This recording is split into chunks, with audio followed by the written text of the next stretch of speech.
إن الحمد لله نحمده ونستعينه ونستغفره ونعوذ بالله من شرور أنفسنا ومن سيئات أعمالنا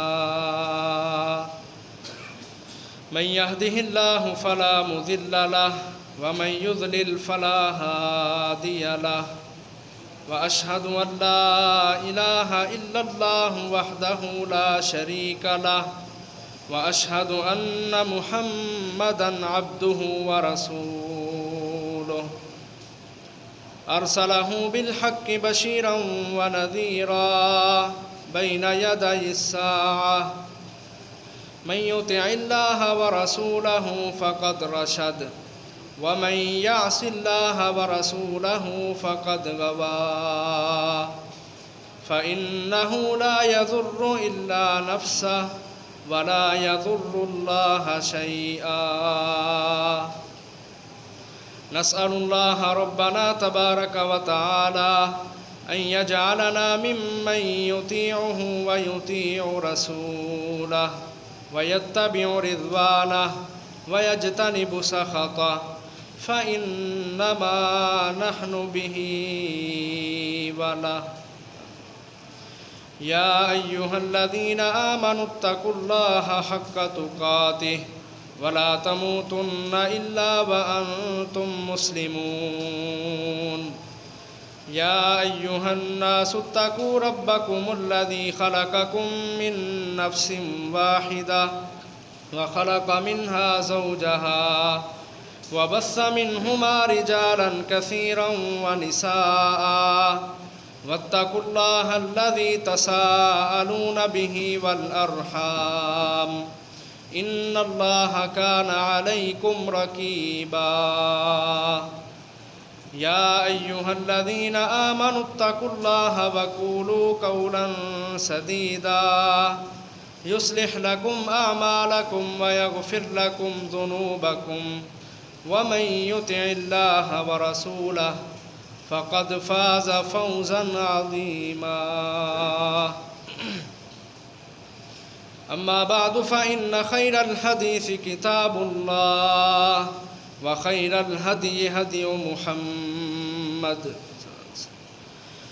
وشر الأمور محدثاتها وكل محدثة بدعة وكل بدعة ضلالة وكل ضلالة في النار فقال الله تبارك وتعالى في القرآن المجيد والفرقان الحميد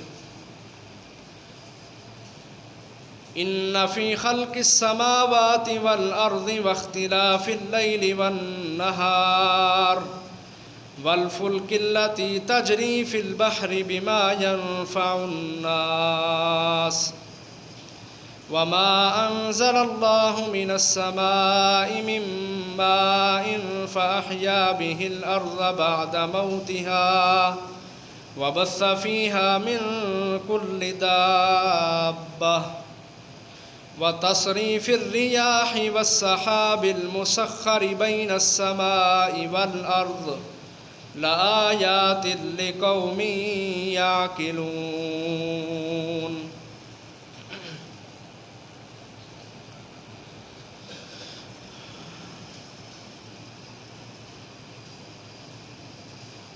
عقیدہ توحید دین اسلام کی بنیاد ہے۔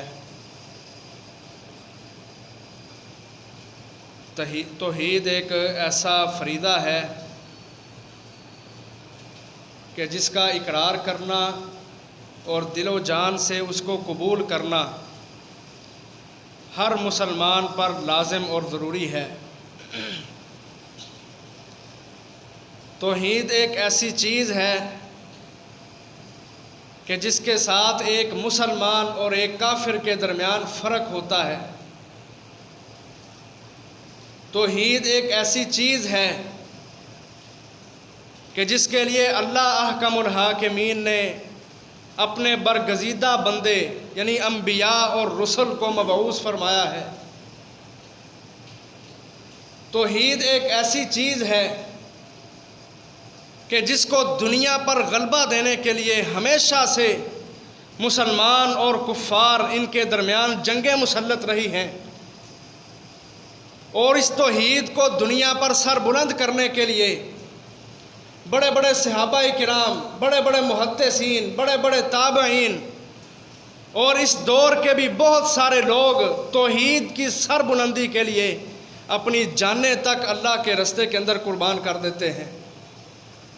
محترم بھائیو، توحید ایک ایسی چیز ہے کہ اگر اس توحید کو کما حقہ قبول کر لیا جائے اور اس کے تقاضوں کو پورا کرتے ہوئے اگر کسی انسان کو موت آ جائے تو اللہ احکم الحاکمین نے اس سے جنت کا وعدہ کیا ہے، اور اگر کوئی انسان توحید کو کما حقہ قبول نہیں کرتا اور اس کے تقاضوں کو پورا نہیں کرتا، اللہ تبارک و تعالیٰ نے اس انسان کے لیے جہنم کا وعدہ کیا ہے۔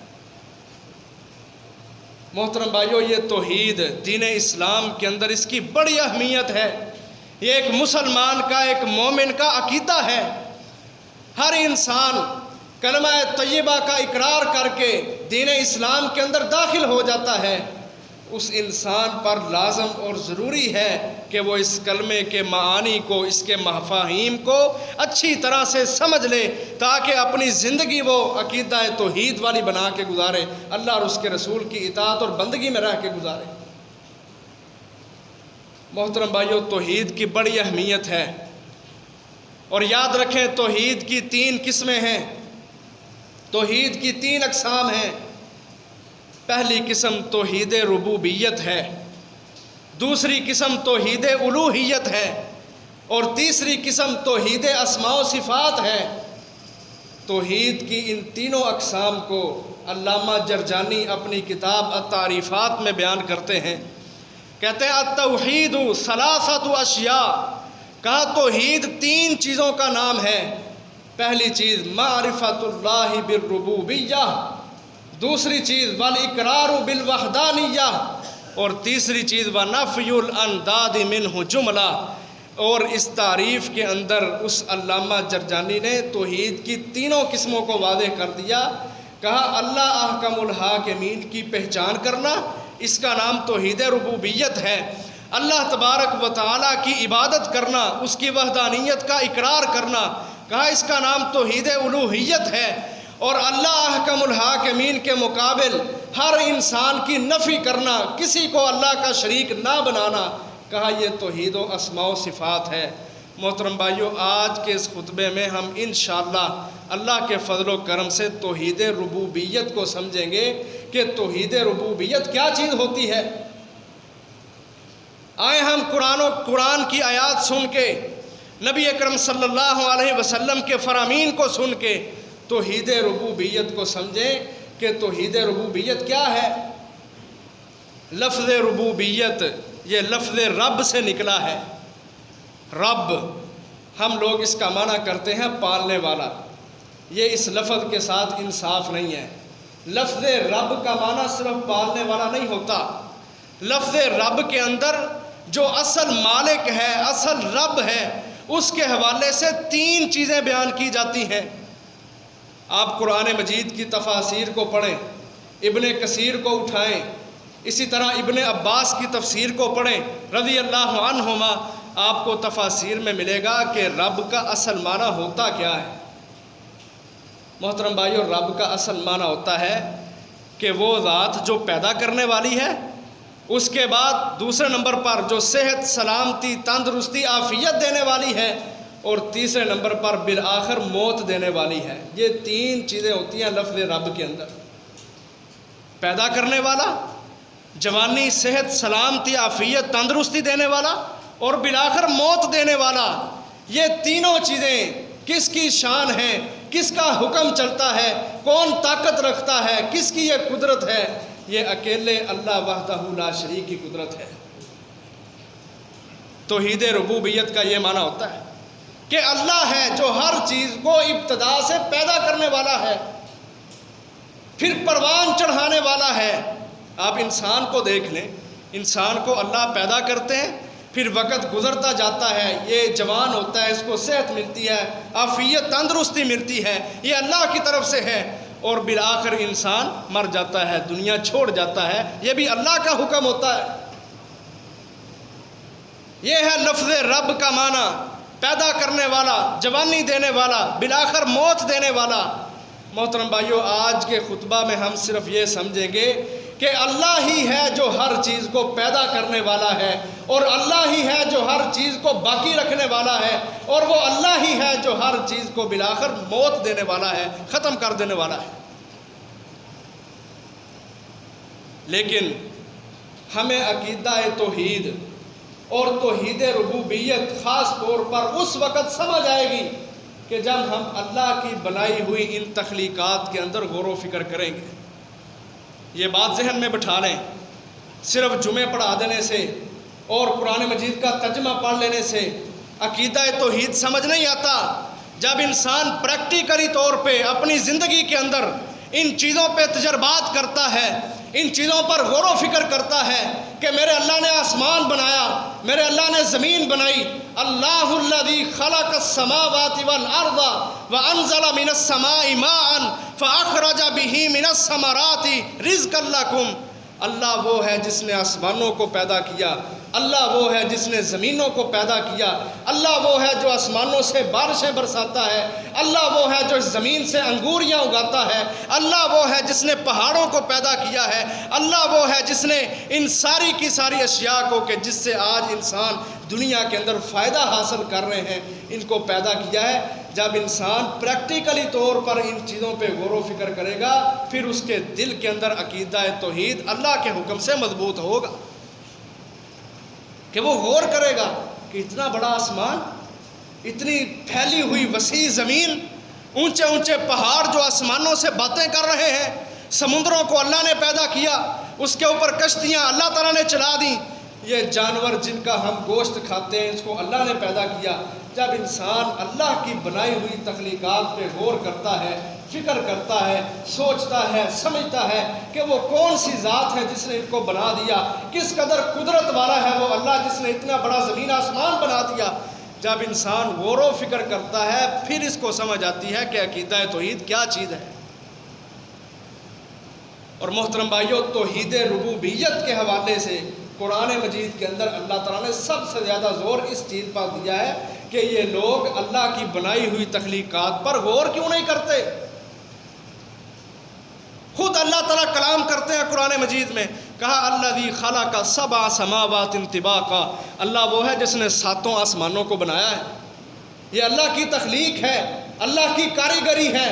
پھر اللہ نے چیلنج کر دیا لوگوں کو، کہا ما تری فی خلق الرحمن من تفاوت، جو آسمان اللہ تعالیٰ نے بنایا ہے یا جتنی بھی مخلوقات اللہ تعالیٰ نے پیدا کی ہیں، ان مخلوقات میں، ان تخلیقات کے اندر کوئی کمزوری، کوئی کجی، کوئی ٹیڑھا پن، کوئی کسی قسم کا کوئی نقص نہیں نکال سکتا۔ پھر اللہ نے چیلنج کیا، کہا فرجع البصر، اے انسانوں ذرا اپنی نظروں کو دوڑاؤ، کس کی طرف؟ آسمان کی طرف۔ حل تری من فطور، کیا تمہیں اس بہت عظیم آسمان کے اندر سے کوئی سوراخ، کوئی نقص، کوئی ٹیڑھا پن نظر آتا ہے؟ پھر یہیں پہ اللہ نے بس نہیں کیا، کہا ثم ارجع البصر کرتین، اللہ کہتے ہیں بار بار اپنی نظریں اٹھاؤ آسمانوں کی طرف۔ یہ بلند ترین آسمان، بار بار اللہ کہتے ہیں نظریں اٹھاؤ اس کی طرف اور دیکھو اس کے اندر کوئی سوراخ، کوئی رحمان کی کاریگری کے اندر کوئی نقص ہے، کوئی سوراخ، کوئی ٹیڑھا پن، کوئی کسی قسم سے، کسی جگہ سے کوئی اونچ نیچ نظر آتی ہے؟ بار بار نظریں دوڑاؤ۔ اللہ نے فیصلہ بھی سنا دیا، کہا ینقلب الیک البصر خاسئا وہو حسیر، اے انسانوں تم اللہ کی تخلیقات کو بار بار دیکھ لو، اس آسمان کو دیکھ لو، تمہاری آنکھیں تھک جائیں گی، لیکن رحمان کی تخلیقات میں کوئی نقص، کوئی عیب تم نہیں نکال سکتے۔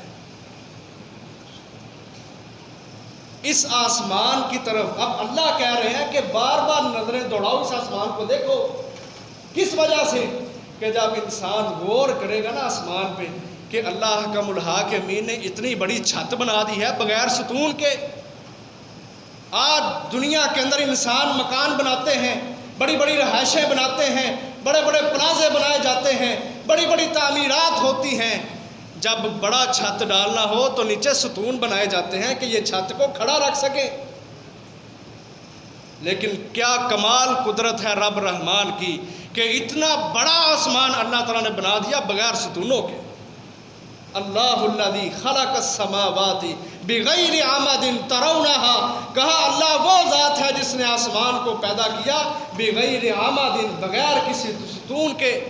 انسانوں اس آسمان کو دیکھ کے اپنا عقیدہ مضبوط کرو، اس چیز کو ذہن میں پختہ کرو کہ ان سب چیزوں کا خالق وہ اکیلا اللہ ہے جو قدرت والا ہے، طاقت والا ہے، جو قہار ہے، جو بکل شیء علیم ہے، جو علی کل شیء قدیر ہے. یہ ساری چیزیں اپنے ذہن میں رکھ کے پھر اللہ کی تخلیقات میں غور کرو، تمہارا عقیدہ اللہ کے فضل و کرم سے پختہ ہو جائے گا. زمین کو دیکھو، زمین کو، یہ زمین اللہ تعالیٰ نے پیدا کی. زمین آسمان اللہ تعالیٰ نے 6 دنوں کے اندر پیدا کیے. ان ربکم اللہ الذی خلق السماوات والارض فی 6 ایام ثم استوى علی العرش. 6 دنوں کے اندر اللہ کا الحاکمین نے یہ اتنی بڑی زمین اور اتنا بڑا آسمان اس کو پیدا کیا. دھند بنا کے اللہ تعالیٰ نے دھند پیدا کر کے، سردیوں میں دھند پڑتی ہے نا، اس دھند کو اللہ تعالیٰ نے پیدا کر کے آسمان بنا دیے. جب آسمان زمین نہیں تھے، اس زمین کے اوپر پانی ہی پانی تھا. اس پانی کو اللہ کا الحاکمین نے اکٹھا کر کے اس پانی سے جھاگ بنا دی، جس کو پنجابی میں چگ کہتے ہیں. وہ جھاگ بنائی، جھاگ سے اللہ تعالیٰ نے زمین بنائی، دھند سے اللہ تعالیٰ نے آسمان بنائے. 2 دنوں کے اندر زمین و آسمان 4 دنوں میں بن گئے. 2 دن کے اندر اللہ نے زمین میں صلاحیت پیدا کی پیداوار اگانے کی. یہ اس کا ذکر اللہ نے قرآن میں کیا. ان ربکم اللہ الذی خلق السماوات والارض فی 6 ایام، کہ تمہارا رب وہ اللہ ہے کہ جس نے 6 دنوں کے اندر آسمان اور زمین کو بنا دیا ہے. اللہ کہتے ہیں اب اس زمین پر بھی غور کرو، ان زمینوں پہ غور کرو کہ یہ زمین کس طرح فصلیں اگاتی ہے.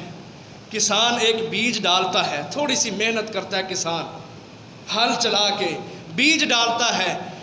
اللہ احکم الحاکمین کی قدرت کا ذرا اندازہ لگاؤ کہ تم چھوٹا سا بیج ڈالتے ہو، اللہ احکم الحاکمین ایک ایک بیج سے کتنے کتنے گندم کے دانے، کتنے کتنے چاولوں کے دانے اگا دیتا ہے. یہ اللہ کی قدرت ہے کہ اللہ احکم الحاکمین نے اس زمین کے اندر پیداوار کی صلاحیت رکھی ہے. اور پھر اس سے بھی قدرت کا اندازہ لگاؤ کہ ایک ہی پانی ہے، ایک ہی پانی، اس ایک پانی سے اللہ احکم الحاکمین فصلیں بھی اگاتے ہیں، جانوروں کا چارہ بھی اگاتے ہیں، انسانوں کے لیے پھل بھی اگتے ہیں، سبزیاں بھی اگتی ہیں. ایک پانی سے اللہ احکم الحاکمین، ایک پانی سے، ایک زمین سے انسان کے لیے قسمہ قسم کے پھل اور طرح طرح کی فصلیں اور کھیتیاں اللہ احکم الحاکمین اگا دیتے ہیں. یہ اللہ کی قدرت ہے. اور یہ ایک مسلمان کا عقیدہ ہے کہ اللہ احکم الحاکمین ہی ہے جو اس زمین سے انگوریاں نکالتا ہے. انسان تیرے ذمے صرف یہ کام ہے کہ تو اس زمین کی پیداوار پر غور و فکر کر کہ کیا اللہ کی کمال قدرت ہے کہ ہم بیج پھینکتے ہیں، اللہ کتنا کچھ اگا دیتا ہے. اور اس زمین پر غور کر کے، اس کی پیداوار نکالنے پر غور کر کے اصل پہچان کر اس خالق کی جس نے آسمان کو بھی پیدا کیا، جس نے زمین کو بھی پیدا کیا، اور جس نے زمین کے اندر یہ صلاحیت رکھی کہ وہ تیرے لیے رزق اگا رہی ہے. پہاڑ ہیں دنیا کے اندر، بڑے بڑے پہاڑ، آسمانوں سے باتیں کر رہے ہیں پہاڑ، اتنے اتنے بلند پہاڑ. جب اللہ احکم الحاکمین نے پانی کے اوپر زمین کو رکھا تو یہ زمین لڑکھڑاتی تھی. پانی ہلتا ہے نا، اوپر زمین تھی، یہ ہلتی تھی. اللہ احکم الحاکمین نے زمین کو جامد کرنے کے لیے، اس کو ایک جگہ روکنے کے لیے پہاڑوں کو بطور کیل، بطور میخیں کیل بنا کے اللہ احکم الحاکمین نے ان پہاڑوں کو زمین کے اوپر گاڑ دیا تاکہ انسانوں نے زمینوں پر رہنا ہے، زمین حرکت نہ کرے. وَتَرَى الْجِبَالَ تَحْسَبُهَا جَامِدَةً وَهِيَ تَمُرُّ مَرَّ السَّحَابِ. اللہ کہتے ہیں پہاڑوں پر غور کرو، ہم نے ان کو کیل بنایا ہے، میخیں بنایا ہے. یہ زمین جو ہلا کرتی تھی، حرکت کرتی تھی، اللہ احکم الحاکمین نے پہاڑوں کو میخیں بنا کے اس زمین کو ایک جگہ پہ جامد کر دیا ہے. یہ اللہ کی قدرت ہے. گھر کے اندر تصویر لگانی ہو نا یا کوئی سندری وغیرہ لٹکانی ہو تو اس کو کیل لگا کے دیوار کے ساتھ ٹھونسا جاتا ہے، مضبوط کیا جاتا ہے تاکہ یہ حرکت نہ کرے، ایک جگہ ساکت ہو جائے۔ اسی طرح اللہ کہتے ہیں جب زمین بنائی پانی کے اوپر تو یہ حرکت کرتی تھی، اللہ نے پہاڑوں کو پیدا کر دیا، زمین کے اوپر میخیں بنا کے گاڑ دیا تاکہ زمین حرکت نہ کر سکے۔ یہ ساری چیزیں کس کے لیے اللہ نے پیدا کی؟ کیا ضرورت تھی اللہ کو آسمان بنانے کی؟ کیا ضرورت تھی اللہ احکم الحاکمین کو زمین بنانے کی؟ کیا ضرورت تھی اللہ تبارک و تعالیٰ کو زمین کے اندر پیداوار کی صلاحیت کو پیدا کرنے کی؟ محترم بھائیو، یہ سب کچھ اللہ نے بنایا ہے تو ہم انسانوں کے لیے اللہ نے بنایا ہے تاکہ انسان ان چیزوں پر غور کر کے، فکر کر کے، تدبر کر کے رب رحمان کی قدرت کا جائزہ لے کہ میرا رب اس قدر عظیم ہے اور اس قدر طاقتور ہے، اور اپنا عقیدہ مضبوط کرے، اللہ پر ایمان مضبوط ہو جائے۔ آج لوگ جاتے ہیں سیر کرنے کے لیے، کوئی مری میں جاتا ہے، کوئی نران کغان میں جاتا ہے، کوئی کسی وادی میں جاتا ہے، کوئی کسی وادی میں جاتا ہے، لیکن محترم بھائیو بڑے دکھ اور افسوس کی بات ہے کہ ہم سیر و تفریح کے لیے زمین پر چلتے پھرتے ہیں، لیکن کبھی ہم نے ان علاقوں میں جا کے ذرا اندازہ نہیں لگایا کہ یہ بلند ترین پہاڑ، یہاں موسموں کا بدلنا، ہمارے علاقوں میں گرمی ہے، یہاں سخت گرمی کے اندر بھی سردی پڑ رہی ہے، یہاں برف پڑ رہی ہے، یہاں بلند ترین پہاڑ ہیں، بڑی سردی ہے۔ کبھی ہم نے اندازہ نہیں لگایا کہ ان سب چیزوں کو پیدا کرنے والا کون ہے۔ اگر ہم اپنے سفر، اپنی سیر و تفریح اس نیت سے کریں کہ ہم ان علاقوں میں جا کے اپنے رب کی قدرت کو دیکھنا چاہتے ہیں کہ میرے رب نے بڑا بلند ترین پہاڑ بنایا، اس کے اوپر بادل پھیلا دیے اور بڑا اچھا وہاں کا ماحول اور نظام بنایا، ہم ان کو دیکھنے کے لیے پیسہ خرچ کرتے ہیں، اگر ہم اپنا عقیدہ مضبوط کرنے کی نیت سے ان علاقوں کا سفر کریں تو اللہ کے فضل و کرم سے ہمارے یہ سفر بھی عبادت بن جائے، بابرکت بن جائے۔ اللہ نے قرآن مجید میں ایمان والوں کی خوبی بیان کی، کہا جو ایمان والے لوگ ہوتے ہیں نا، وَيَتَفَكَّرُونَ فِي خَلْقِ السَّمَاوَاتِ وَالْأَرْضِ، وہ اللہ کی بنائی ہوئی ان تخلیقات میں غور و فکر کرنے والے ہوتے ہیں۔ وہ محض سیر و تفریح نہیں کرتے، وہ تصاویر کو دیکھ کے اپنے دلوں کو نہیں بہلاتے، وہ اس نیت سے اور اس غرض سے جاتے ہیں کہ ہم رب رحمان کی تخلیقات پہ غور کریں، ہم پہاڑوں کو دیکھیں، آسمانوں کو دیکھیں، زمینوں کو دیکھیں، جو کچھ اللہ تعالیٰ نے پیدا کیا ہے اس میں غور و فکر کر کے اپنے عقیدے مضبوط کریں۔ اللہ کہتے ہیں جب وہ ایمان والے اپنا عقیدہ مضبوط کر لیتے ہیں پھر ان کے دلوں سے دعائیں نکلتی ہیں، ربنا ما خلقت ھذا باطلا، اے اللہ تو نے جو کچھ پیدا کیا ہے بیکار پیدا نہیں کیا، سبحانک، اے اللہ تو پاک ہے، فقنا عذاب النار۔ اللہ کہتے ہیں وہ ان چیزوں کو دیکھ کے اپنے عقیدے مضبوط کر کے پھر اللہ احکم الحاکمین کو طاقتور، قدرت والا سمجھتے ہوئے، قوی دلیر سمجھتے ہوئے پھر وہ اللہ احکم الحاکمین سے اپنے گناہوں کی معافی مانگتے ہیں کہ اللہ ہمیں جہنم کے عذاب سے بچا لے، ہمارے گناہوں کو معاف کر دے۔ جانور پیدا کیے اللہ احکم الحاکمین نے انسان کے لیے، پرندے پیدا کیے انسان کے لیے۔ اللہ کہتے ہیں جو کچھ بھی ہم نے پیدا کیا ہے وَسَخَّرَ لَكُم مَّا فِي الْأَرْضِ جَمِيعًا مِّنْهُ، جو کچھ اللہ تعالیٰ نے زمین میں پیدا کیا ہے انسان سب کا سب تیرے لیے پیدا کیا ہے۔ تجھے کیا کرنا ہے؟ تجھے غور و فکر کر کے اپنا عقیدہ مضبوط کرنا ہے۔ اللہ نے تجھے پیدا ہی عقیدے کے لیے کیا ہے۔ یا ایھا الناس اعبدوا ربکم، تفسیروں میں لکھتے ہیں مفسرین ای وحدوا ربکم، کہ رب کی عبادت کا مطلب ہے کہ رب کے حوالے سے اپنا عقیدہ ٹھیک کرنا، اللہ کو ذات میں، صفات میں، الوہیت میں، ربوبیت میں اکیلا ماننا۔ اس لیے غور و فکر کرو۔ جانور پیدا کیا اللہ نے، پرندے پیدا کیے۔ اب سردیوں میں لوگ نوجوان نکل جاتے ہیں، گنے پکڑی ہوئی ہیں، کہاں جا رہے ہو؟ شکار کرنے کے لیے جا رہے ہیں۔ ہر گھر کے اندر گوشت پکتا ہے، جانوروں کے گوشت کھائے جاتے ہیں۔ انسان، اللہ احکم الحاکمین نے تیرے لیے سب کچھ پیدا کیا ہے، تجھ سے اللہ یہ چاہتا ہے کہ رحمان کی ان مخلوقات میں جن کا تو گوشت بڑے مزے لے لے کے کھاتا ہے، ذرا یہ بھی سوچ کہ اللہ تعالیٰ نے اس کو پیدا کیا میرے لیے، میں نے اس کا حساب بھی دینا اللہ کو۔ اپنا عقیدہ مضبوط کر، صرف ٹھاٹ باٹ نہیں ہونا چاہیے، صرف یہ سوچ نہیں ہونی چاہیے جی میں اپنے گھر کے اندر بڑا اچھا کھاتا ہوں، میں بڑا اچھا پہنتا ہوں، میرا جوتا بڑا اچھا ہوتا ہے، میری گاڑی بڑی اچھی ہوتی ہے۔ یہ فخر، تکبر اور ریاکاری کرنا چھوڑ دو۔ اللہ نے اس لیے یہ چیزیں تمہارے لیے پیدا نہیں کی، اللہ نے اس لیے پیدا کی کہ انسان دنیا بھی اپنی گزارے، نفع بھی حاصل کرے، ان چیزوں سے فائدہ بھی اٹھائے، اور اللہ احکم الحاکمین کا شکر ادا کرے۔ شکر بے معنی عقیدہ توحید مضبوط کرے۔ نبی اکرم صلی اللہ علیہ وسلم اپنے گھر سے نکلے، سخت بھوک لگی ہوئی ہے، گھر سے نکلے ہیں، چلو کسی کے گھر جاتے ہیں، کوئی کھانے کے لیے کچھ مل جائے گا۔ نکلتے ہیں، رستے میں حضرت ابو بکر صدیق رضی اللہ تعالیٰ عنہ مل جاتے ہیں۔ اللہ کے رسول صلی اللہ علیہ وسلم ان سے پوچھتے ہیں، ابو بکر کہاں کا ارادہ ہے؟ کہتے ہیں اللہ کے رسول کافی دنوں سے بھوکا ہوں، بھوک نے بڑا تنگ کیا ہوا ہے، اور ارادہ یہ ہے چلو گھر سے نکلا ہوں، اپنے کسی ساتھی کے پاس جاتا ہوں، وہاں جا کے کھانا کھا لیتا ہوں۔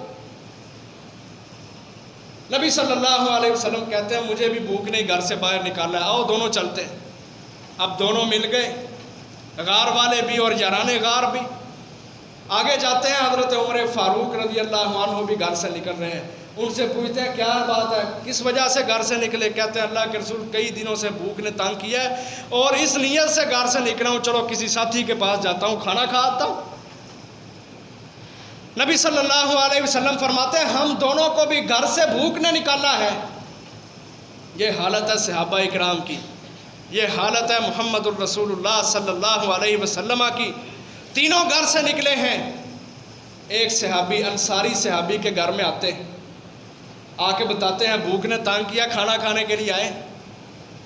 وہ صحابی بڑا خوش ہوتا ہے کہ اللہ کے رسول میرے مہمان بنے۔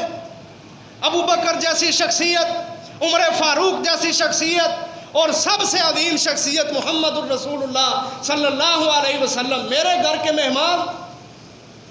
خوشی ہوتی ہے اس کو، فٹافٹ بکریوں کے باڑے کی طرف جاتا ہے، ایک بکری کو ذبح کرتا ہے، اس کا گوشت بناتا ہے اور لا کے بیگم کو دیتا ہے، کہتا ہے ہنڈیا پکاؤ، ہم نبی صلی اللہ علیہ وسلم کی اور آپ کے دو ساتھیوں کی آج دعوت کر رہے ہیں، ان کو بھوک نے گھر سے نکالا ہے۔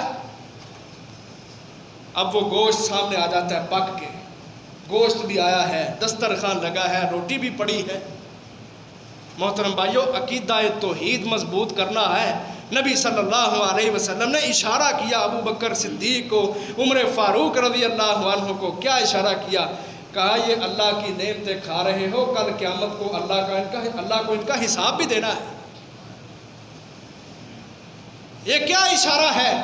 اس کا مطلب یہ نہیں کہ صحابہ اکرام اللہ کا شکر نہیں ادا کیا کرتے تھے، اس کا مطلب یہ نہیں کہ صحابہ اکرام کھانا کھا کے ڈکار مار کے چلے جایا کرتے تھے، نہ شروع میں دعا پڑھی نہ بعد میں دعا پڑھی۔ اللہ کی قسم قطعاً ہمارا یہ عقیدہ نہیں صحابہ کے حوالے سے، لیکن نبی اکرم صلی اللہ علیہ وسلم صحابہ اکرام کو یہ تعلیم دے رہے ہیں کہ یہ جو کھا رہے ہو اس کو پیدا کرنے والا اللہ ہے، یہ رزق ہے جو بطور رزق کھانے کے لیے اللہ نے تمہارے لیے پیدا کیا ہے۔ کھا رہے ہو، اپنا عقیدہ بھی مضبوط کرو، کیونکہ کل قیامت کو اللہ کو جواب دینا ہے۔ سب سے پہلا سوال اللہ کے سامنے عقیدہ ہے۔ قبر میں جاؤ گے سب سے پہلے ربوبیت کا سوال ہے، من ربک، تیرا رب کون ہے، تیرا پالنے والا کون ہے۔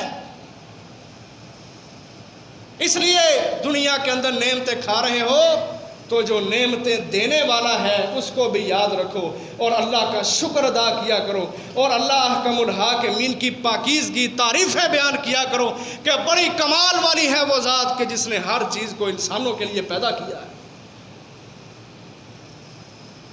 آج غور و فکر کرنا چاہیے محترم بھائیو، ہم اپنے گھروں کے اندر اچھا کھاتے ہوں گے، الحمدللہ اچھا پہنتے ہوں گے، سب کچھ ملا ہے، اللہ کی نعمتیں ہیں، سب کچھ انسان کے پاس ہے۔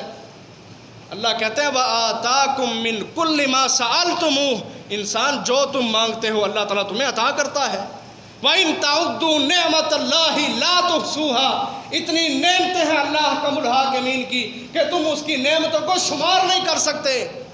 سب کچھ اللہ نے دیا انسان کو، اس کے لیے پیدا کیا۔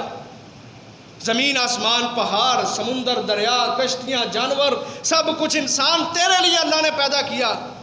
انسان تجھے اپنا عقیدہ مضبوط کرنا ہوگا، تجھے رب کی ربوبیت کی حقیقی معنوں کے اندر پہچان کرنا ہوگی، تجھے سمجھنا ہوگا کہ وہ ذات بڑی قدرت والی ہے، بہت ہی زیادہ بلند ترین وہ ذات ہے کہ جس نے سب کچھ انسان کے لیے پیدا کیا اور انسان سے صرف یہ مانگا کہ تو اپنا عقیدہ ٹھیک رکھ،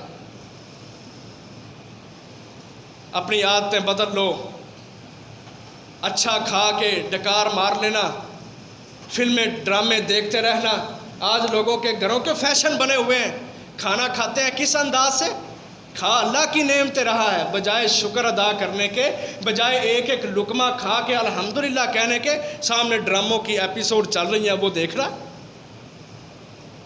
بہت کھاتے ہیں آج لوگ، اللہ کی نعمتوں سے بڑا فائدہ اٹھاتے ہیں، لیکن اللہ کا شکر اور سوچنا سمجھنا، اپنا عقیدہ مضبوط کرنا، اس کی طرف اللہ کی قسم کوئی فکر نہیں ہے۔ محترم بھائیو، اس فکر کو اپنے اندر پیدا کر لو، جو کھاتے ہو اللہ کا شکر ادا کرتے جاؤ، رب کی تخلیقات میں غور و فکر کرتے جاؤ۔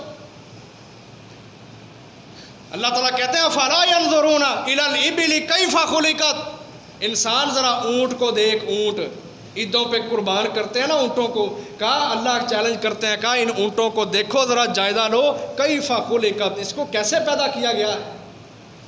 اونٹ کی تخلیق عجیب قسم کی ہے، کہا اونٹ کو دیکھو اور اللہ کی قدرت کا جائزہ لو کہ اللہ نے اس کو کیسے پیدا کیا ہے۔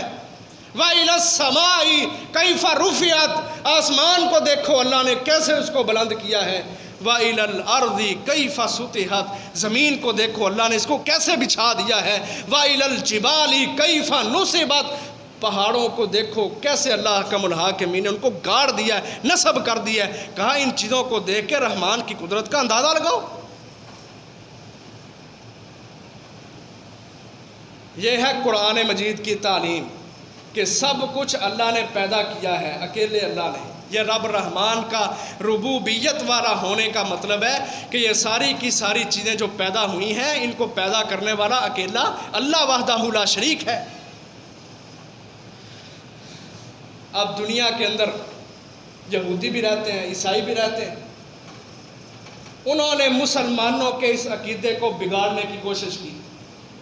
انہوں نے کیا کہا؟ اب قرآن مجید کا عقیدہ آپ کے سامنے آ گیا نا۔ قرآن مجید بتاتا ہے کہ زمین و آسمان، پہاڑ، ان سب چیزوں کا خالق اللہ ہے۔ یہ قرآن نے ہمیں بتایا۔ آج کے پڑھے لکھے جاہل آپ کہیں گے عجیب بات ہے، پڑھا لکھا بھی ہے جاہل بھی ہے۔ آج دنیا سمجھتی ہے، دنیا کفر کو، کہ یہ بڑے پڑھے لکھے لوگ ہیں، یہ بڑے روشن خیال لوگ ہیں، یہ بڑے ترقی یافتہ لوگ ہیں۔ محترم بھائیو، ذرا ان کے عقیدے دیکھو۔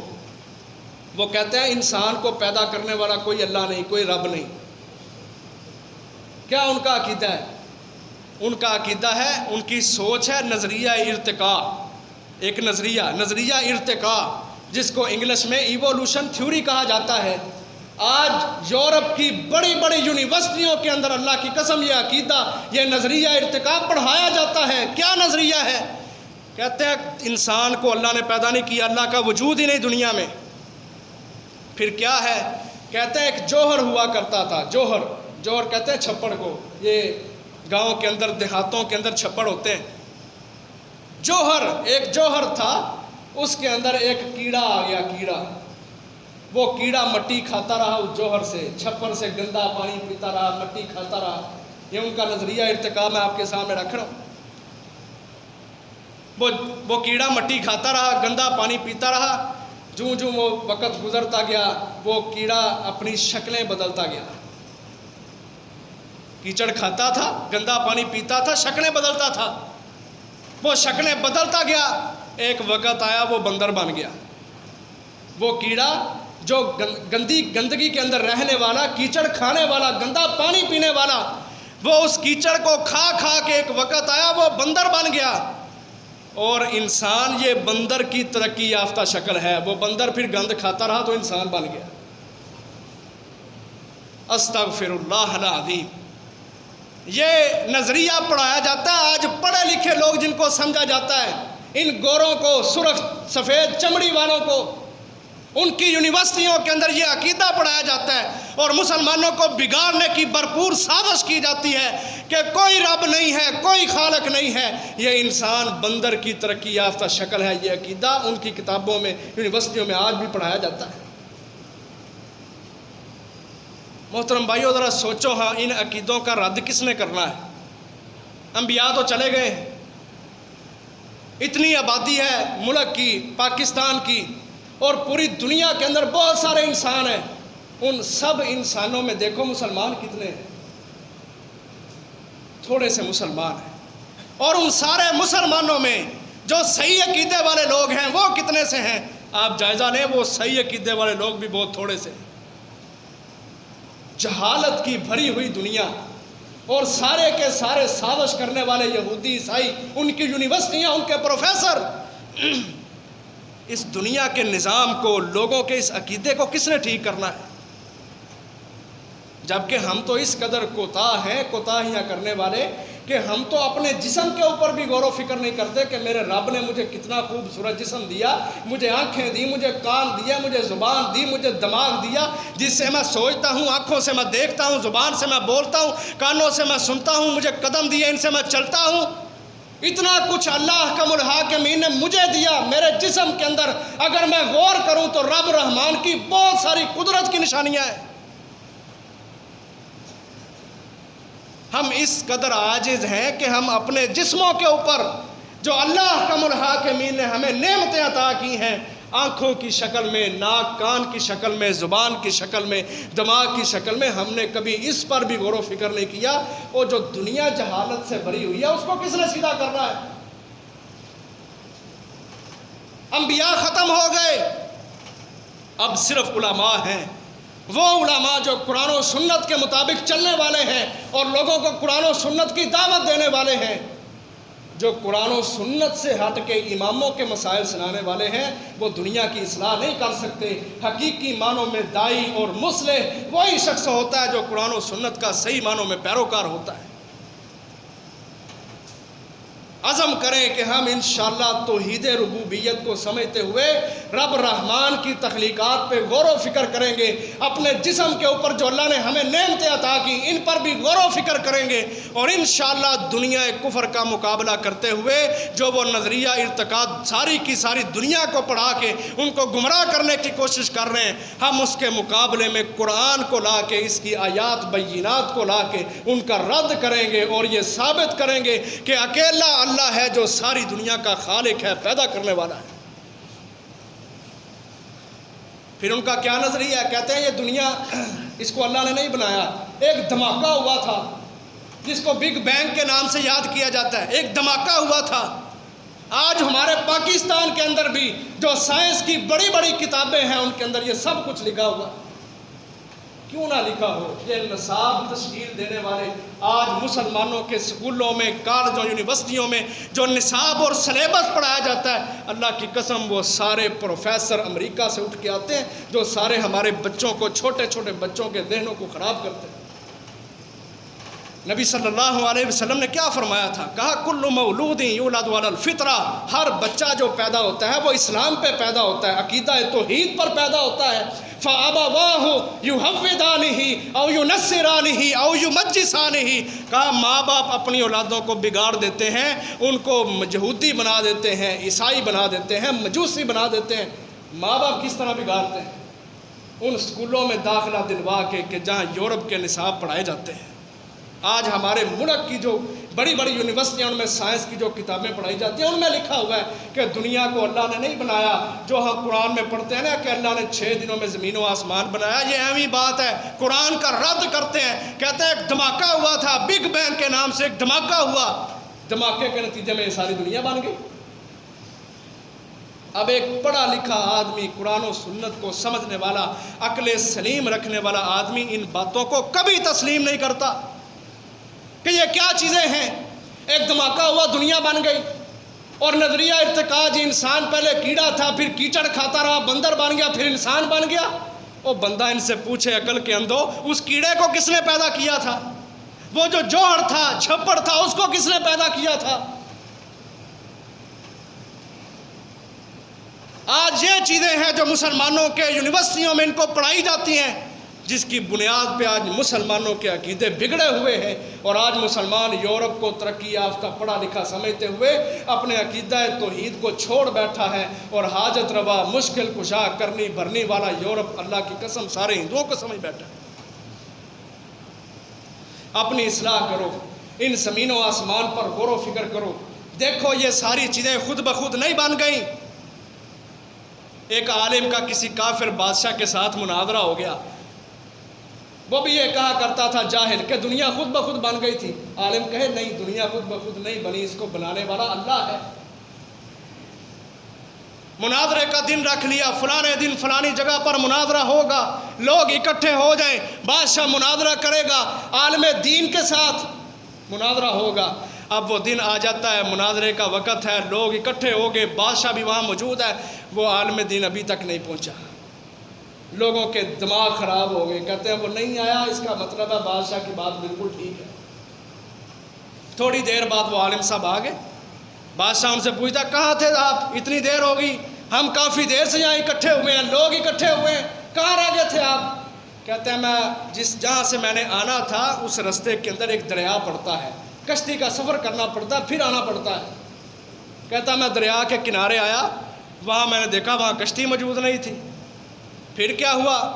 ایک درخت تھا، درخت خود بخود اکھڑ گیا اپنی جگہ سے، خود بخود کٹ گیا، خود بخود اس کے تختے بن گئے، خود بخود وہ کشتی بن گئی، اور کشتی چل کے دریا کے اندر آ گئی۔ میں اس کشتی میں بیٹھا، پھر دریا پار کیا، پھر یہاں پہنچا۔ وہ بادشاہ کہتا کشتی خود بخود کیسے بن گئی؟ وہ عالم دین کہتا تو کیسا بادشاہ ہے؟ جب ایک کشتی خود بخود نہیں بن سکتی تو یہ اتنا بڑا جو نظام ہے زمین و آسمان کا، پہاڑوں کا، سمندر و دریاؤں کا، یہ خود بخود کس طرح بن سکتے؟ جب انسان قرآن و سنت اپنے دل میں رکھ کے اور لوگوں کی اصلاح کی غرض سے اللہ کے لیے داعی بن کے کھڑا ہو جاتا ہے، اللہ احکم الحاکمین کی مدد اس آدمی کی طرف آ جاتی ہے، وہ سارے دنیا کی اصلاح کر سکتا ہے۔ آج بھی جب ہم لوگوں کو اگر عقیدہ ان کا ٹھیک کرنا چاہتے ہیں تو اللہ کی قسم ان کے سامنے مثبت پہلو رکھو، مثبت پہلو۔ کسی پر فتویٰ نہ لگاؤ تو کافر ہو گیا ہے، تو مشرک ہو گیا ہے، تو فلانا ہو گیا، تو فلانا ہو گیا ہے۔ وہ حدیث کے اندر آتا ہے لا تکفرہ بذنب ولا تخرجہ من الاسلام بعمل، کسی بھی چھوٹے سے گناہ کی وجہ سے کسی مسلمان کو کافر نہ بناؤ، کسی کے عمل کی کوتاہی کی وجہ سے کسی مسلمان کو دائرہ اسلام سے خارج نہ کرو۔ یہ ذمہ داریاں اللہ کی ہیں، آج تمہارے پاس اتنی اوقات نہیں، اس لیے مسلمانوں کا حساب اللہ کے ذمے ہے۔ کسی مسلمان کو اس کی غلطی کی وجہ سے کافر نہ بنا دو یا اس کو دائرہ اسلام سے خارج نہ کرو، اچھے طریقے سے دعوت دو، اس کو عقلی دلائل کے ساتھ سمجھاؤ، قرآن کی آیات بھی رکھو، عقلی دلائل بھی دو کہ اتنے بڑے زمین آسمان ان کو کس نے بنایا ہے، کون بنا سکتا ہے؟ پھر سب کچھ انسان کے لیے پیدا ہوا ہے، انسان کو بھی اللہ نے پیدا کیا ہے۔ یہ اتنی بڑی دنیا، یہ عالم جہاں، اس کو بنانے والا اللہ ہے۔ مثبت سوچ رکھ کے قرآن و سنت کے دلائل اکٹھے کر کے اس کے سامنے رکھو، اللہ کے فضل و کرم سے اللہ کی مدد بھی ہوگی، اس کا عقیدہ بھی درست ہوگا۔ لیکن محترم بھائیو، اس سے پہلے ہمیں اپنی اصلاح کی ضرورت ہے۔ وہ کیسے؟ کہ ہم رب رحمان کی تخلیقات پہ غور و فکر کریں، ہم دیکھیں یہ آسمان، یہ زمین، اس کو کس نے بنا دیا، اتنا بڑا یہ نظام، اس کو بنانے والا کون ہے؟ جب ہم سوچیں گے پھر اللہ کے فضل و کرم سے عقیدہ توحید ربوبیت ہمارے دلوں کے اندر پختہ ہو جائے گی۔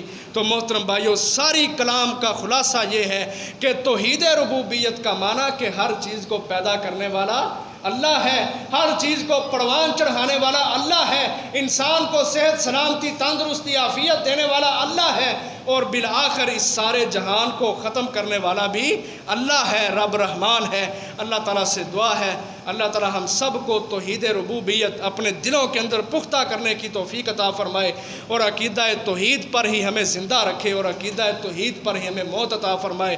باقی انشاءاللہ اگلے جمعہ بیان کریں گے۔ وآخر دعوانا الحمدللہ رب العالمین۔